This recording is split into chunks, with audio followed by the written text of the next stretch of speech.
महारक्तदान शिबिरासाठी सांगलीतून धर्मवीर एक्सप्रेस विशेष रेल्वे रवाना झाली आहे।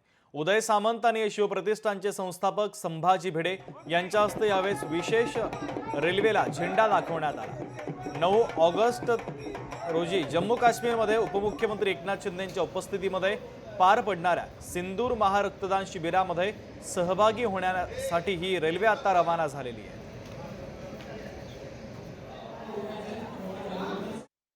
शिवसेना पक्षाच्या वतीनं चंद्रहार पाटलांच्या पुढाकारानं आणि माननीय शिवसेनेचे मुख्य नेते एकनाथ शिंदे साहेबांच्या नेतृत्वाखाली आणि आशीर्वादानं ही सिंदूर महारक्तदान यात्रा ही देशातली पहिली यात्रा सांगली जिल्ह्यातून जम्मूकडे रवाना होते।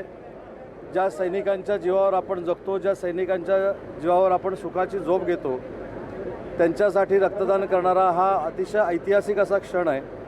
1000 पैलवान आणि युवक या धर्मवीर एक्सप्रेसमधनं जम्मूकडे रवाना होत आहेत। सिंदूर रक्तदान यात्रा